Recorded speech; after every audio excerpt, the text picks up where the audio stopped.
मैं central jail का एक ऐसा मुजरिम था जिसे फांसी की सजा सुनाई गई थी। मुझे जंजीरों में बांध के रखा गया था। जिस जेल में मुझे बंद किया गया था, वहां कोई दूसरा कैदी ना था। कोई भी कैदी मेरी जेल में मेरे साथ रहने को तैयार ही नहीं था, क्योंकि मैं एक बहुत ही खतरनाक मुजरिम था। इस समय मेरे बाल कंधों तक बिखरे हुए थे। मेरी मूछें भी काफी बड़ी हो गई थीं। साथ ही दाढ़ी भी काफी बढ़ चुकी थी और हर वक्त गुस्से की वजह से मेरी आंखें लाल रहती थीं। मेरा कद 6 फीट से भी ऊंचा था और मेरी सेहत तो देखने के लायक थी। मुझ में इतनी ताकत थी कि मैं 10 मर्दों को एक बार में ही पटक सकता था, उनकी जान ले सकता था। मुझसे जेल के कैदी तो कैदी रहे, जेलर तक थर-थर कांपते थे। मुझे पता था कि 1 महीने के बाद मैं फांसी के तख्ते पर लटका दिया जाऊंगा, लेकिन मैं नहीं जानता था कि उससे पहले मेरे साथ ऐसा हादसा भी हो सकता है। वो सर्दियों की रातें थीं, लेकिन मेरे अंदर तो जैसे आग सी भड़क रही थी। खून जमा देने वाली सर्दी में भी मैं मौसम से बेपरवाह अपनी कैदी वर्दी को शर्ट उतारे अपने जेल खाने में चक्कर पे चक्कर काट रहा था, क्योंकि अभी कुछ देर पहले जो बात मुझसे इंस्पेक्टर ने कही थी, मेरा दिमाग उसको स्वीकार ही नहीं कर पा रहा था। मुझे लग रहा था कि जो कुछ मैंने सुना है वो गलत सुना है। भला ऐसी बात कोई कैसे कर सकता है, और वो भी एक मुजरिम के साथ? शायद उस औरत का दिमाग खराब हो गया है, या उसे अपनी जिंदगी प्यारी ही नहीं है। मैंने कभी उस औरत को नहीं देखा था, ना मैं उसे जानता था कि वो कौन है और क्यों मेरे साथ ऐसा काम करना चाहती थी। मैं जितना इस मामले के बारे में सोच रहा था, उतना ही इसमें उलझता जा रहा था। लगातार कई घंटों से मैं अपनी छोटी सी जेल के अंदर बेचैनी से चक्कर पर चक्कर काट रहा था। इस ठंडे मौसम में जमा देने वाली सर्दी में बिना शर्ट पहने हुए भी मैं पसीने से भीगा हुआ था। मेरा दिमाग था कि काम करना बंद कर चुका था। हालांकि मुझे मेरे गिरोह में मास्टरमाइंड कहा जाता था, क्योंकि मैं ऐसे ऐसे तरीकों से लोगों के कत्ल करता था कि ना कत्ल होने वालों को खबर होती थी और ना ही मुझे कोई पकड़ सकता था। मैं अपने पीछे कोई भी सुराग नहीं छोड़ता था। ये तो मैंने खुद अपने आप को पुलिस के हवाले किया था, वरना अब तक शहर में मैं बेखौफ दंदनाता फिर रहा होता और ये पुलिस मेरा कुछ भी बिगाड़ नहीं सकती थी। मेरा दिमाग कंप्यूटर की तरह चलता था, लेकिन जो बात कुछ देर पहले इंस्पेक्टर ने मुझसे कही थी, उसकी बात ने तो मेरी अकल को हैरान ही कर दिया था। मैं यही सोच रहा था कि आखिर ऐसा क्यों है? वो लड़की या औरत जो भी है, ऐसा क्यों चाहती है? मैं अपनी सोच में गुम था कि जब जेलर ने डंडे से मेरी जेल की सलाखों पे आवाज की थी, मैंने चौंक के देखा तो वो जेलर कहने लगा, इंस्पेक्टर साहब कह रहे हैं, क्या सोचा है तुमने? मैं पहले ही परेशान था। उस जेलर की बात पर मेरे शब्द थोड़े तेज हो गए। मैंने गुस्से से कहा कि मैं एक बार उस औरत से मिलना चाहता हूँ। मैं जानना चाहता हूँ कि आखिर वो औरत मुझसे ही ऐसा काम क्यों करवाना चाहती है। जेलर ने मुझे देखा, फिर अपनी जेब से सिगरेट निकालकर मेरी तरफ बढ़ाई। सिगरेट का मैं बहुत शौकीन था, इसीलिए मैंने हाथ बढ़ाकर सिगरेट ले ली और मुंह में दबा ली। उस जेलर ने लाइटर से मेरी सिगरेट जलाई और एक सिगरेट और जलाकर मेरे मुंह में रखने लगा। कहने लगा, मरने से पहले तुझे ये बड़ा ही अच्छा मौका मिल रहा है। ये बहुत ही खूबसूरत मौका है। कमबख्त, क्यों इसे गंवाना चाहता है? क्यों इन सब चक्करों में पड़ा है कि वो कौन है कौन नहीं? अरे ये तो नेकी का काम है। नेकी करो और ऐश के ऐश भी करो। अरे जब तुम उस लड़की को देखोगे तो अपने होश खो बैठोगे। उसकी बात सुनकर मुझे बहुत गुस्सा आया था। मैंने वो जलता हुआ सिगरेट खींचकर उस जेलर के मुंह पर मारा था। वो कुछ घबरा कर पीछे हटा था। उसके पीछे हटने से वो जलता हुआ सिगरेट जमीन पर आकर गिरा था। जेलर गुस्से से मुझे देखने लगा और बोला, ये क्या बदतमीजी है? मैं वैसे भी किसी से नहीं डरता था और बेखौफ टाइप का आदमी था। मैंने कहा, देखो, मैं मानता हूँ कि मैं कातिल हूँ। मुझे फांसी की सजा हो चुकी है। मुझे पता है कि मैं मरने वाला हूँ। मेरे पास सिर्फ 1 महीना है, लेकिन मुझे मौत का डर नहीं। डर नाम का शब्द तो मैं अपनी जिंदगी से बहुत पहले ही निकाल चुका था। लेकिन ये भी सच था कि मैंने आज तक कभी किसी औरत को बुरी नजर से नहीं देखा था। मैंने उस जेलर से गुस्से से कहा कि अगर मेरे सामने तुमने किसी भी औरत के बारे में ऐसी वैसी बकवास की तो मरने से पहले एक कत्ल तुम्हारा कर दूंगा। जिन खतरनाक इरादों से मैंने उस जेलर से ये कहा था, वो जेलर मेरी बात सुनकर बुरी तरह से घबरा गया था और फौरन वहां से रफू चक्कर हो गया। मैंने जेल का एक कोना संभाल लिया। मुझे नींद भी आ रही थी, लेकिन सुबह उस इंस्पेक्टर को जवाब भी देना था। मैं सोच चुका था कि मैं उसे साफ साफ मना कर दूंगा, लेकिन मुझे उस औरत की अकल पे हैरत थी। इसीलिए एक बार मैं उससे मिलना चाहता था। मैं उसे देखना चाहता था। आखिर वो मेरे साथ ही ऐसा क्यों चाहती है कि मैं उसके साथ ये काम करूं, जबकि मेरी सेहत और ताकत के बारे में उसे अच्छे से पता था। लेकिन फिर भी वो मुझसे ही ये सब आखिर क्यों? लेकिन मैं ये भी सोच चुका था कि मैं उसे इनकार कर दूंगा। मैं ये काम नहीं कर सकता था। अगले दिन जब उस पुलिस इंस्पेक्टर ने मुझे अपने पास बुलाया तो 2 पुलिस हवलदारों के साथ में इंस्पेक्टर के ऑफिस में मैं गया था। वो सामने ही अपनी कुर्सी पर बैठा हुआ था और कुछ परेशान भी लग रहा था। मुझे देखकर वो पूछने लगा, क्या सोचा है तुमने? मैंने कहा, मुझे पहले उस लड़की से मुलाकात करनी है। उससे मैं कुछ पूछना चाहता हूँ, तभी मैं अपना फैसला सुनाऊंगा। ये सुनकर इंस्पेक्टर मुझे गुस्से से घूरने लगा और बोला कि फैसला तो हो चुका है। जो मैंने कहा है तुम्हें वही हर हाल में करना पड़ेगा। पूरी जिंदगी तुमने गुनाहों में गुजार दी है। मरने से पहले एक अच्छा काम तो कर लो। मैंने कहा कि आज तक मैंने किसी के फैसले के आगे सर नहीं झुकाया है और ये आप भी अच्छी तरह से जानते हैं। अगर आज मैं जेल में बंद हूँ तो ये भी मेरा अपना फैसला था। इसीलिए फैसला उस समय करूंगा जब उस लड़की से मुलाकात करूंगा। उससे पूछूंगा आखिर वो मेरे साथ ही ऐसा क्यों करना चाहती है। जानना चाहता हूं मैं कि वो एक ऐसे मुजरिम के साथ जिसने न जाने कितने कत्ल किए हैं और 1 महीने के बाद फांसी की सजा भी हो चुकी है, उसके साथ ही वो लड़की क्यों रात गुजारना चाहती है।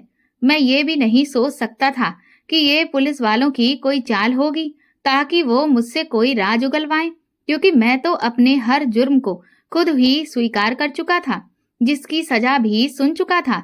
सामने बैठे इंस्पेक्टर ने कहा, ठीक है, मैं तुम्हारी उस लड़की से मुलाकात करवा देता हूँ, लेकिन देखो, तुम्हारे पास इनकार की कोई गुंजाइश नहीं है।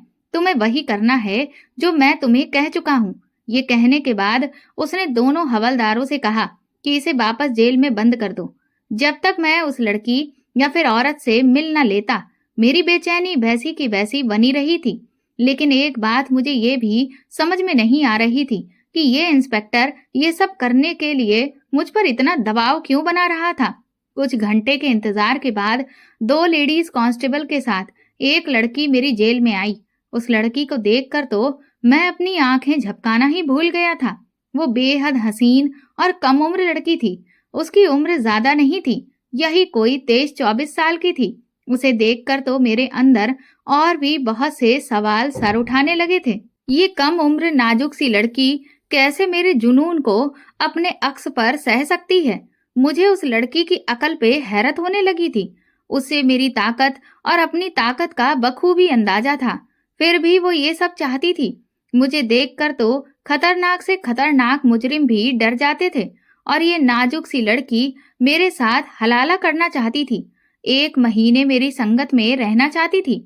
मैंने आज तक सिर्फ इसीलिए ही शादी नहीं की थी क्योंकि मैं जानता था कि कोई भी औरत मेरे जुनून को सह नहीं पाएगी। मैंने उस लड़की को ध्यान से देखा। वो लड़की शायद बहुत रोकर आई थी क्योंकि उसकी आंखें सूजी हुई थीं। वो मेरी जेल के अंदर दाखिल हुई। वो दोनों पुलिस वाली हवलदार भी अंदर आने लगी तो मैंने उन्हें मना कर दिया। मैंने कहा, मुझे इस लड़की से अकेले में बात करनी है। तुम लोग चाहो तो जेल को बाहर से ताला लगाकर चली जाओ। मेरे इतना कहते ही वो दोनों वहां से चली गईं। जेल के अंदर रखी कुर्सी पे वो लड़की बैठ चुकी थी, लेकिन उसकी नजरें झुकी हुई थीं। अब तक उसने मुझे नजर उठाकर देखा भी नहीं था। मैंने गुस्से से उसे पुकारा। मैंने कहा, सुनो, तुम मुझसे हलाला क्यों करना चाहती हो और तुम्हारा शौहर मेरे साथ इस सब के लिए राजी कैसे हो गया? मेरे इस सवाल पर भी वो गुमसुम बैठी रही। मैं उसके पास गया।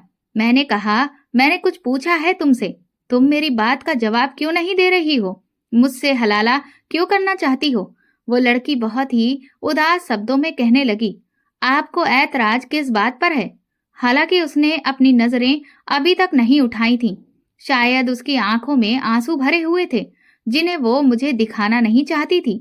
मैंने कहा, तुम मेरे बारे में शायद जानती नहीं हो। वो कहने लगी, मैं सब जानती हूँ। मुझे मेरे शौहर ने सब बताया है, क्योंकि मेरा शौहर और कोई नहीं, वही इंस्पेक्टर है जो आपसे इस काम को करने को कह रहा है।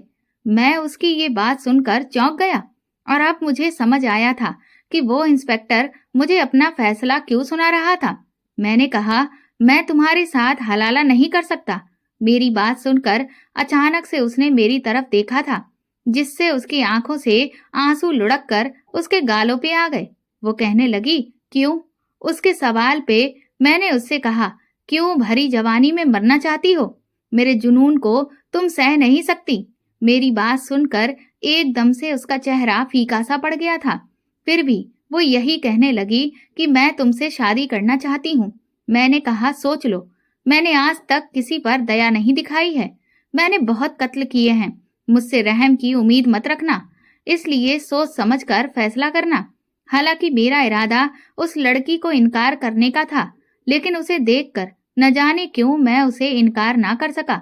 वो अपने हुस्न में अपनी मिसाल रखती थी, इसीलिए मेरा दिल उसे देखकर बेईमान सा हो गया था।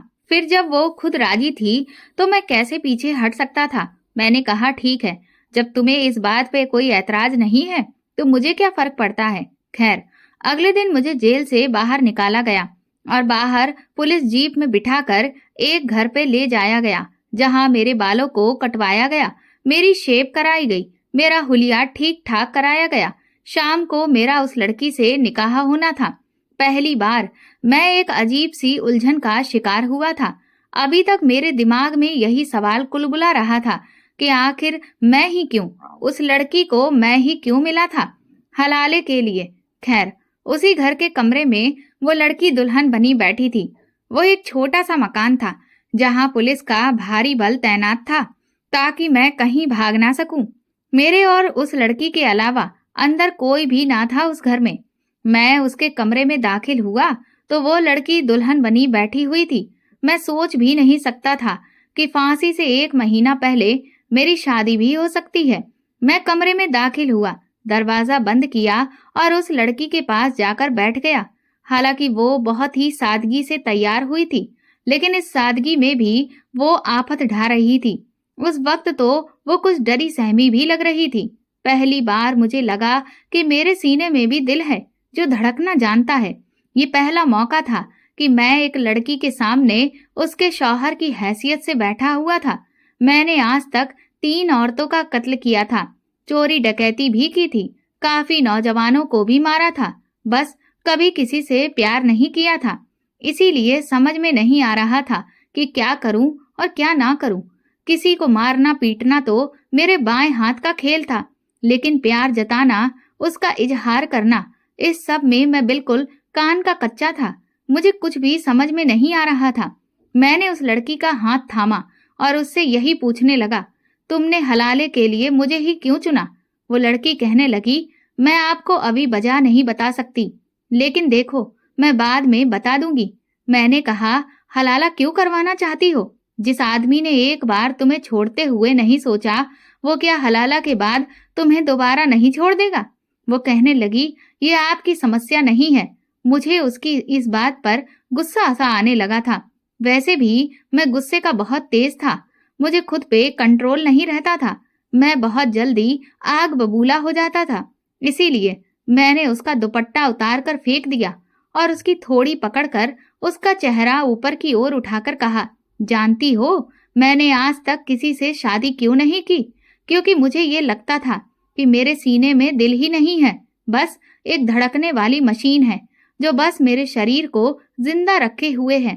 इसीलिए अगर मैं किसी औरत के पास जाऊंगा तो उसे बस अपने जुनून का निशाना ही बना सकता हूँ, उसे अपनी बीवी नहीं, और ना ही मैं उसे मोहब्बत कर सकता हूँ।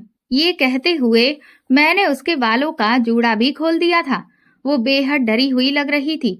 मैंने आज तक औरतों को अपने सामने डरे सहमे हुए देखा था, मुझसे जिंदगी की भीख मांगते हुए, रोते गिड़गिड़ाते देखा था। ये लड़की भी डरी हुई थी, लेकिन रो नहीं रही थी और ना ही विनती कर रही थी। मैंने साइड टेबल का लैंप बुझाना चाहा तो उसने मना कर दिया। वो कहने लगी, मुझे अंधेरे से डर लगता है। लेकिन मैं नहीं जानता था कि लैंप की मध्यम सी रोशनी मेरे लिए उस रात को गजब ढाकर आएगी। सुबह मैं उठा तो अपना सर पकड़े बैठा हुआ था। ऐसा लग रहा था कि अब तक मैंने जो जिंदगी जी है वो इतनी दर्दनाक नहीं थी जितनी ये रात दर्दनाक थी। मैं फौरन से वॉशरूम में चला गया।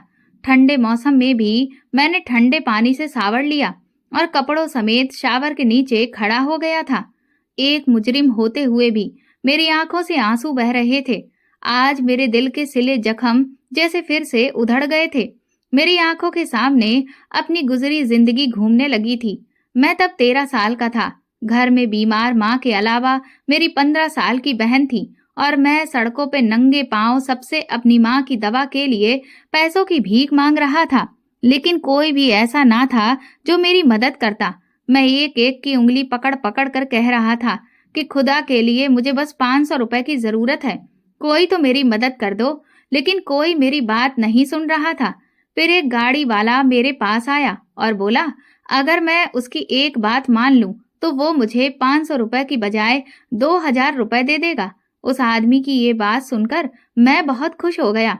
वो मुझे अपनी गाड़ी में बिठाकर एक सुनसान सी सड़क पर ले गया और फिर मुझे गाड़ी में अपनी गलत इच्छा का निशाना बनाया। उसने मेरे साथ बहुत ही जुल्म किया था। मैं सिर्फ 13 साल का था और उसी 13 साल की उम्र में मैंने आदमी का ऐसा रूप देखा था जो जानवरों को भी पीछे छोड़ देता था। मेरी ये हालत थी कि मैं चलने फिरने के लायक भी ना था। उसने मुझे 2000 रुपए दिए और अपने चेहरे पर घिनौनी सी मुस्कान लेकर कहने लगा, और पैसे चाहिए हो तो मुझे यहीं पे दोबारा मिलना। अगर तुम मुझे खुश कर दोगे तो मैं भी तुम्हें खुश रखूंगा। ये कहकर वो वहां से चला गया। जो जुल्म मैंने 13 साल की उम्र में सहा था उससे मेरी रूह तक घायल हो गई थी। मैं रोते हुए माँ की दवा लेकर घर पहुंचा तो मेरी बहन ज़ारो कतार रो रही थी क्योंकि मेरी माँ तो मर चुकी थी। मेरे हाथ से दवा गिरकर टूट चुकी थी। मैं भागते हुए माँ की चारपाई के पास आया और रोने लगा। मैं रोते रोते कह रहा था, अम्मा, तुम मुझे छोड़कर ऐसे नहीं जा सकती। देखो मैं तुम्हारी दवा लेकर आया हूँ। अम्मा, अम्मा उठो ना। लेकिन मेरी अम्मा तो मर चुकी थी। मैं और मेरी बहन बेसहारा और अनाथ हो गए थे। हमारे पास अपना पेट भरने के लिए पैसे नहीं बचे थे, इसीलिए हमने सड़कों पर भीख मांगना शुरू कर दिया। लेकिन एक बार एक नौजवान लड़का मेरी बहन के साथ गलत हरकतें करने लगा। मुझे उस पर गुस्सा आने लगा। मैंने कहा, मेरी बहन को हाथ मत लगाओ वरना मैं तुम्हें छोड़ूंगा नहीं। वो मुझ पर हंसने लगा और बोला, तू मेरा क्या बिगाड़ लेगा? मैं तेरे सामने ही आज तेरी बहन को बेपर्दा कर दूंगा। जिस जगह वो लड़का मेरी बहन को छेड़ रहा था वो गली उस समय एकदम सुनसान पड़ी हुई थी। हम दोनों बहन भाई गली के घरों में दरवाजे खटखटा खटखटा कर भीख मांग रहे थे।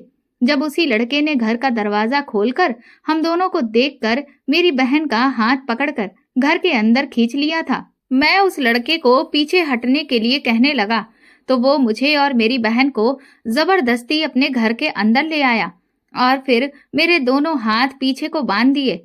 इसके बाद मुझे कोने में बैठाकर मेरी आंखों के सामने ही वो मेरी बहन की इज्जत को तार तार करता रहा। मैं चीखता रहा, चिल्लाता रहा कि कोई मेरी बहन को बचा लो। मेरी बहन भी रोती सिसकती रही, उसके आगे भीख मांगती रही। लेकिन उस आदमी ने अपनी भूख की खातिर मेरी बहन की जान ले ली। वो उस आदमी के जुल्म को सह नहीं पाई थी, इसीलिए मर गई थी।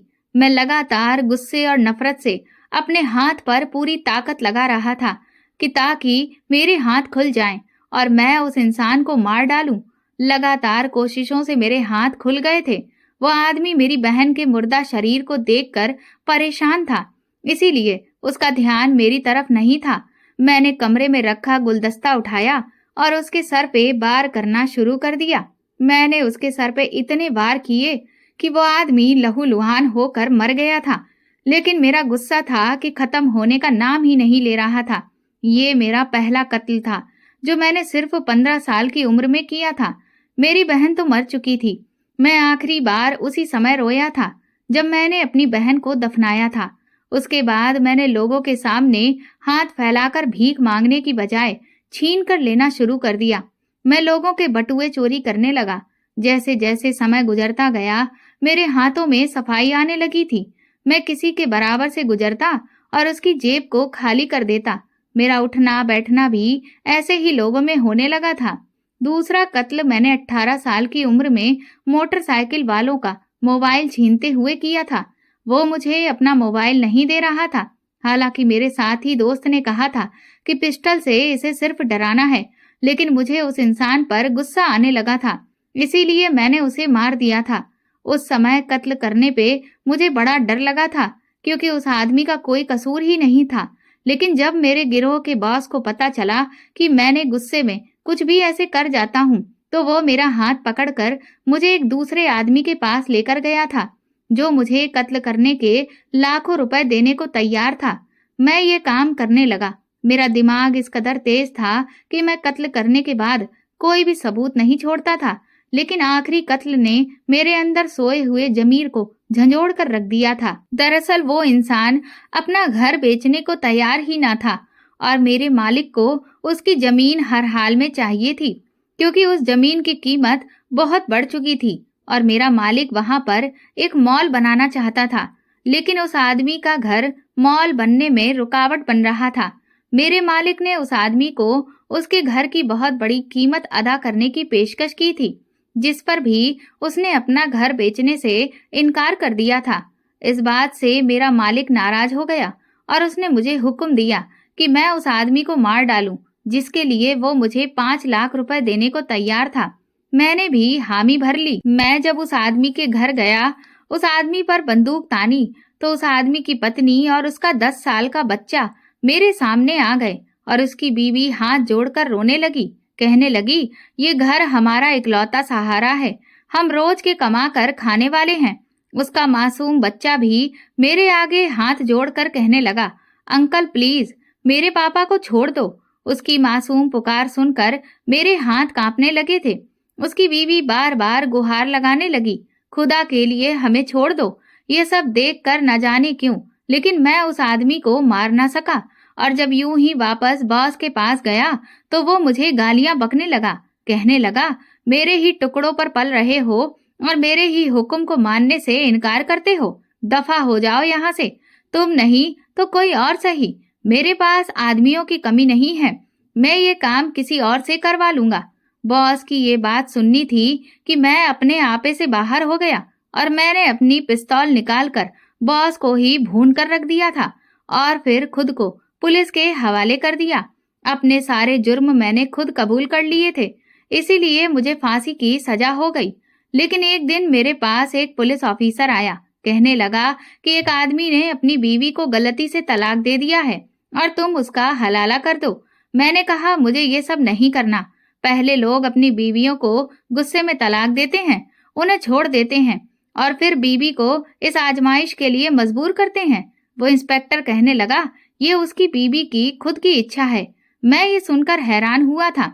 मुझे लगा कि वो आदमी 40 साल के लगभग तो होगा ही, तो बीवी भी उसकी कोई 35-36 साल के लगभग होगी। लेकिन वो तो 23-24 साल की खूबसूरत नाजुक सी लड़की थी। वो इंस्पेक्टर बहुत चालाक था। उसने मुझे जानबूझकर ये नहीं बताया कि ये लड़की उसकी ही बीवी है, क्योंकि उसे पता था कि अगर मुझे सच्चाई पता होती तो मैं कभी भी इस काम के लिए राजी ना होता, क्योंकि मुझे वो इंस्पेक्टर शुरू से पसंद नहीं था। लेकिन अब मैं उस लड़की की खूबसूरती देख चुका था और वो मुझे बार बार मजबूर भी कर रही थी। रात को जब मैं उसके करीब होने लगा तो उसके बाजू पर गहरे जख्म के निशान को देखकर मुझे झटका सा लगा था। मैंने उससे पूछा, ये क्या है? तो वो कहने लगी, मोहब्बत। ये कहते हुए उसकी आवाज में बेबसी और नमी थी। वो कहने लगी, तुम जिस जुनून से मुझे डरा रहे थे, मैं तो रोज ही ऐसे जुनून का निशाना बनती हूँ। ये ऑफिसर इंसानी रूप में भेड़िया है। उसे औरत की सिसकियां पसंद हैं और मेरी चीखें पसंद हैं। इसीलिए जब भी ये मेरे करीब आता है तो इसके प्यार करने का यही तरीका होता है। जब तक मेरी चीखें ना निकलें, इसको सुकून नहीं आता। मेरी सिसकियां और मेरी चीख सुनने के लिए ये जलते हुए सिगरेट से मेरे शरीर को दाग देता है और कहता है, यही मेरी मोहब्बत है जो तुम्हें सहनी ही पड़ेगी। उस लड़की की तकलीफ को देखकर मुझे अपने साथ की गई तकलीफ याद आ गई थी, जो 13 साल की उम्र में मुझ पर बीती थी। मैं उसकी तकलीफ को अच्छे से समझ सकता था। मैंने उस रात उससे कुछ भी नहीं कहा। मैंने देखा कि उसकी गर्दन के पास भी दांतों के गहरे निशान थे, जिनसे अभी भी हल्का हल्का खून रिस रहा था। वो कहने लगी कि उसकी बात से इनकार करने पे ही उस इंसान ने मुझे तलाक दे दिया। फिर कहने लगा, हलाला कराओ। मैंने इनकार किया तो उसने मेरी गर्दन का ये हाल कर दिया। कहने लगा, तेरी इतनी हिम्मत कि तू मुझे इनकार करे। अब तू देख, तुझे अब मैं एक ऐसे मुजरिम के सामने डालूंगा जिससे हमारा पूरा पुलिस डिपार्टमेंट डरता है। उसकी कदकाठी बहुत भारी भरकम है और वो बिल्कुल पागल जंगलियों के जैसा है। इंसान की शक्ल में चलता फिरता हैवान है वो, जिसे किसी पर भी रहम नहीं आता। अब उससे तेरा हलाला करवाऊंगा, तब तुझे पता चलेगा कि असली जुनून क्या होता है। और अगर अब तूने इनकार किया तो तेरे साथ साथ तेरे बुढ़े बाप की हालत भी खराब कर दूंगा। मैं उसकी ये बात सुनकर बहुत डर गई थी। मैं खुद पर कोई भी जुल्म बर्दाश्त कर सकती हूँ, लेकिन अपने अब्बा पर नहीं। ये कहकर वो खामोश हो गई। मैंने कहा, तुम ये सारे जुल्म क्यों बर्दाश्त कर रही हो? तुम अपने अब्बा के पास लौट जाओ और उन्हें हकीकत बता दो। वो लड़की कहने लगी, मैं ऐसा नहीं कर सकती। मेरे अब्बा बहुत गरीब हैं। मैं 3 बहनें थीं, हमारा कोई भाई नहीं है। मेरे अब्बा ने बड़ी ही मुश्किलों से हम तीनों बहनों की शादी जैसे तैसे अपनी हैसियत से बड़े घरों में की है, और अब तो उन पर बुढ़ापे की मार है। वो बहुत बीमार रहते हैं। उनकी देखभाल के लिए उनके पास कोई भी नहीं है। मेरी अम्मी का इंतकाल काफी साल पहले हो गया था, और अगर इस पर मैं भी तलाक लेकर उनके पास लौट गई तो वो तो उसी दिन अपनी जान से हाथ धो बैठेंगे। मैं जीते जी अपने अब्बा को नहीं मार सकती, और मैं अच्छे से जानती हूँ कि ये आदमी इतना गिरा हुआ है कि मुझे अपने अब्बा के पास भी चैन से रहने नहीं देगा, क्योंकि इसे मेरे जैसी खूबसूरत कोई दूसरी लड़की नहीं मिलेगी। और ये इतना हवस से भरा है कि इसे हर रोज बिस्तर की रौनक चाहिए होती है। मेरे पास अब और कोई भी रास्ता नहीं है सिवाय इसके जुल्मों को बर्दाश्त करने और शर्तों को मानने का। उसकी जिंदगी की कहानी ने मुझे भी हिला दिया था। सुबह होते ही वो ऑफिसर घर में दाखिल हुआ और खुश होकर कहने लगा, हलाला तो ठीक से हो गया ना? तबीयत खुश हो गई होगी। वो नीच मुझे अपनी तरह जल्लाद ही समझता था, लेकिन मैं तो हालात के हाथों मजबूर होकर मुजरिम बना था। उसकी शक्ल देखते ही मेरे अंदर नफरत की आग भड़क उठी थी। इसीलिए मैंने अपने हाथ में पहले ही एक तेज धार चाकू पकड़ रखा था। मैंने उसी से उस पर वार करने शुरू कर दिए। फांसी तो मुझे होनी ही थी, इसीलिए अच्छा ये था कि एक बहसी जानवर से मैं उस लड़की को आजाद करवा देता। शायद मेरा ये काम खुदा से मेरी माफी का कारण बन जाता। हमारे समाज में कई खतरनाक मुजरिम बनने वाले लोगों के पीछे भी एक दुख भरी दास्तान है, और समाज के घिनौने रूप छुपे होते हैं। कभी सरकार अपनी राजनीति से फुर्सत पाए तो इन पर भी जरूर गौर करने की कोशिश करे, ताकि मुझ जैसे लोग मुजरिम ना बन सकें। मैंने सोच लिया था कि अब मुझे आगे क्या करना था। पता नहीं क्यों अब मुझे जिंदगी प्यारी लगने लगी थी। मैं जीना चाहता था, उस लड़की के लिए जीना चाहता था, उसकी जिंदगी में खुशियों के रंग भरना चाहता था। मुझे वो लड़की एक ही रात में अपनी सी लगने लगी थी। मैंने उसके जल्लाद पति को उसके किए की सजा दे दी थी। मैं उसे अपना बनाना चाहता था और जिंदगी की सारी खुशियां देना चाहता था। मैं मन ही मन सोचने लगा कि वो सिर्फ मेरी है, कि तभी पुलिस वालों ने आकर मुझे गिरफ्तार कर लिया और मुझे घसीटते हुए जेल में ले जाकर बंद कर दिया था। उन्होंने एक बार फिर से मेरी बहुत पिटाई की थी, लेकिन वो लोग भी मजबूर थे, क्योंकि अब इंस्पेक्टर के कत्ल की मुझे वो क्या सजा देते, क्योंकि मुझे तो कुछ दिनों के बाद वैसे ही फांसी होने वाली थी। पर अब मैं खुदा से बार बार दुआ मांग रहा था कि काश वो कुछ ऐसा करिश्मा कर दे कि मैं उस लड़की के साथ अपनी जिंदगी बिता सकूं। अगले दिन ही वो लड़की जेल में मुझसे मिलने के लिए आई। उस वक्त वो बहुत ज्यादा दुखी लग रही थी। वो कहने लगी, मेरी जिंदगी में आने वाले तुम वो पहले मर्द हो जिसे मुझे इतनी तकलीफ से बचाया है। मुझ पर जुल्म ढाने वाले से मुझे आजादी दिलाई है। तुमसे बेहतर मेरे लिए कोई नहीं हो सकता था, लेकिन मेरी तकदीर कैसी है कि तुम्हें भी फांसी की सजा मिली है। तुम भी कुछ दिनों के बाद मुझे छोड़कर हमेशा के लिए चले जाओगे। उसकी इस बात ने जैसे मुझे सोए हुए सपने से जगाया था। हकीकत यही थी कि हमारा मिलन कभी नहीं लिखा था। मुझे उसे हर हाल में जुदा ही होना था, क्योंकि मैंने जो काम किए थे उनकी सजा मुझे मिल चुकी थी। जिंदगी में पहली बार अब मुझे अपने किए हुए पर पछतावा हो रहा था। काश अगर मैं वो सारे गुनाह ना करता तो आज मैं इस जगह पर ना होता। मैं आजाद होकर अपनी प्रेमिका के साथ सुकून से जिंदगी जी रहा होता। लेकिन अब एक नए डर ने मुझे घेर लिया था कि मेरे जाने के बाद उसका क्या होगा। उस लड़की का नाम रुखसाना था। मैंने रुखसाना से कहा कि अब तकदीर के लिखे को मैं बदल तो नहीं सकता हूँ, लेकिन हाँ, मैं तुम्हें एक सुरक्षित भविष्य देना चाहता हूँ। इसीलिए मैं तुम्हें एक आदमी का नाम बताता हूँ। वो मेरा भरोसे का आदमी है। उसके पास मेरे काफी सारे पैसे जमा रखे हुए हैं। तुम मेरा नाम बताकर उससे मेरे सारे पैसे ले लेना और अपने अब्बा के पास लौट जाना। उन पैसों से तुम एक अच्छी जिंदगी जी सकती हो। मेरी इस बात पर वो लड़की फूट फूट कर रोने लगी। कहने लगी, अब तो मैं अपने अब्बा के पास भी लौट कर नहीं जा सकती हूँ, क्योंकि कल रात ही उनका भी इंतकाल हो गया है। अब मैं बेसहारा हो गई हूँ। उसकी इस बात ने तो मुझ पर बिजली ही गिरा दी थी। मुझे कुछ भी समझ में नहीं आ रहा था। उसने अचानक से मेरा हाथ पकड़ लिया और कहने लगी, मुझे छोड़कर मत जाओ। मुझे तुमसे सच में बहुत प्यार हो गया है। उसकी आंखों की बेबसी मेरे दिल को कचोट रही थी। मिलने की घड़ी खत्म हो गई थी, इसीलिए कांस्टेबल रुखसाना को बुलाने के लिए आ गया। वो मेरी आंखों से धीरे धीरे ओझल हो गई और मैं यहाँ हर पल बेचैन रहने लगा था। जैसे जैसे मेरी फांसी की तारीख करीब आ रही थी, मेरा हाल बहुत खराब हो रहा था। मैं हर वक्त वो मौका ढूंढता रहता था जब मैं इस जेल की दीवारें कूदकर यहाँ से भाग जाऊं, लेकिन मुझे वो मौका मिल ही नहीं रहा था। मेरी फांसी में अब बस 4 दिन बचे थे। एक रात जब मैं अपने ख्यालों में डूबा था और पूरी जेल में सन्नाटा पसरा था, तभी अचानक से कुछ अजीब से शोर की आवाज हुई और फिर एक एक करके धमाके होने लगे। मेरी आंखों के सामने तेज रोशनी हवा में उड़ उड़कर ऊपर जाने लगी और ढेर सारा धुआं चारों तरफ फैलने लगा। जेल में हर तरफ भगदड़ मच गई थी और धमाके थे कि रुकने का नाम ही नहीं ले रहे थे।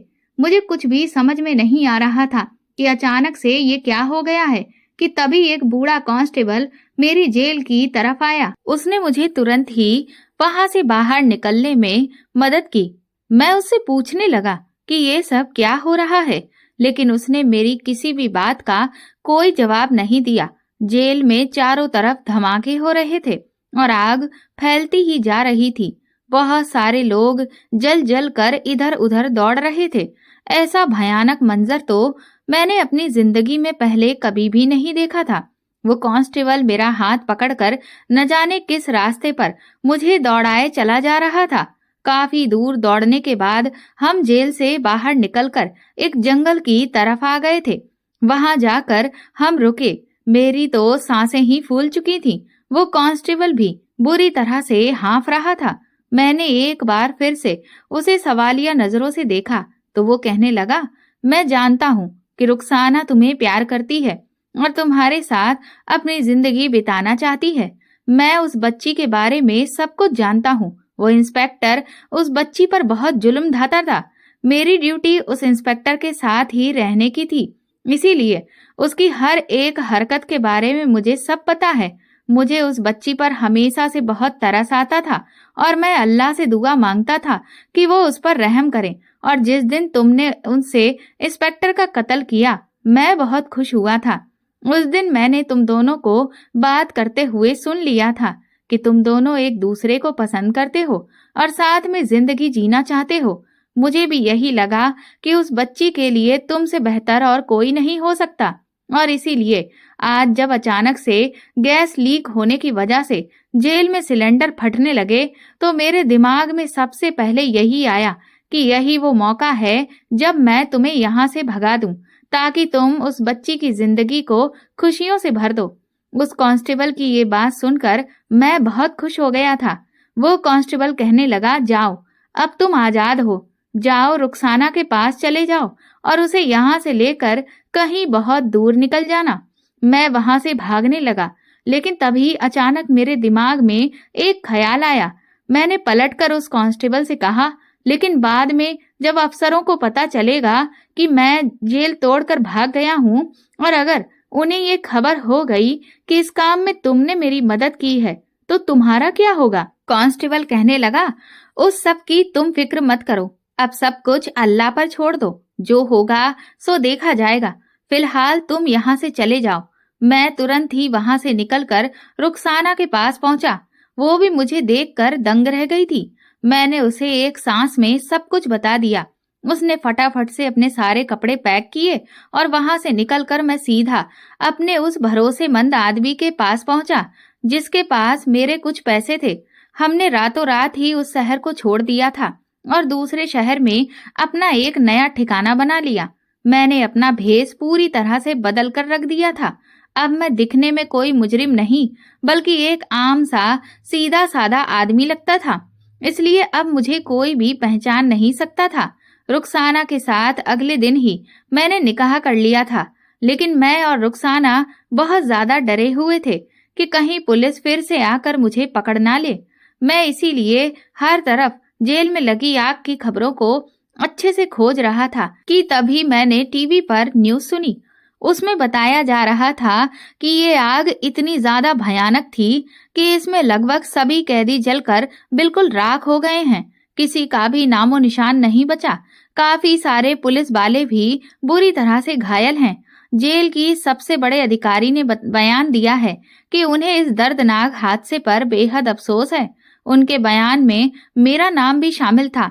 उन्होंने मेरा नाम लेकर ये बयान दिया कि मुझे 4 दिन के बाद फांसी होने वाली थी, लेकिन खुदा ने मुझे मेरे किए की सजा पहले ही दे दी और मैं भी उस जेल की आग में जलकर खाक में मिल गया था। ये सुनकर मेरी तो खुशी का ठिकाना ही नहीं था, क्योंकि अब सबको यही लगता था कि मैं मर चुका हूँ। सरकार के पास वैसे भी हम मुजरिमों के लिए इतना समय तो कभी नहीं है कि वो एक एक कैदी का डीएनए टेस्ट करके चेक करे। इस खबर को सुनने के बाद मैं और रुखसाना बहुत खुश हुए थे। खुदा ने मुझे अपनी जिंदगी को सुधारने का एक और मौका दिया था। मैंने भी फैसला कर लिया था कि अब मैं वो आम जिंदगी जीऊंगा जो हर इंसान जीना चाहता है। मैंने एक बार फिर से ठिकाना बदला और दूसरे शहर में पहुंचकर काम ढूंढना शुरू किया। जल्दी ही मुझे एक कार की गैराज में मैकेनिक की नौकरी मिल गई। लगातार 1 साल तक मैं वहां पर कार की मशीनरी का काम बहुत अच्छे से सीखता रहा। मुझ में दिमाग की कमी कभी भी नहीं थी और इसीलिए मैंने इस हुनर को बहुत अच्छे से समझ लिया। मेरे पास जो पैसे पहले से ही जमा थे, उसकी मदद से मैंने अपना खुद का गैराज खोल लिया था, जो अब बहुत अच्छा चल पड़ा था, जिसके दम पर मैंने अपना खुद का घर भी खरीद लिया है और आज मैं अपने 2 साल के बेटे और रुखसाना के साथ एक सुकून भरी जिंदगी जी रहा हूँ। आज मैं पूरी तरह से बदल चुका हूँ। मुझे अब जब भी किसी दूसरे की मदद करने का मौका मिलता है तो मैं कभी भी पीछे नहीं हटता हूँ। मैं दिन रात खूब मेहनत करके ढेर सारा पैसा कमाना चाहता हूँ ताकि अपने बेटे को डॉक्टर बना सकूं, जिससे वो बड़े होकर लोगों की सेवा करे। दोस्तों, अगर आपको हमारी कहानी पसंद आई है तो कमेंट करके जरूर बताएं और वीडियो को लाइक करके ज्यादा से ज्यादा शेयर करें। चैनल पर नए हैं तो सब्सक्राइब करें और हाँ, नोटिफिकेशन बेल को जरूर दबाएं ताकि अगली अपडेट सबसे पहले आपको मिले। Thank you.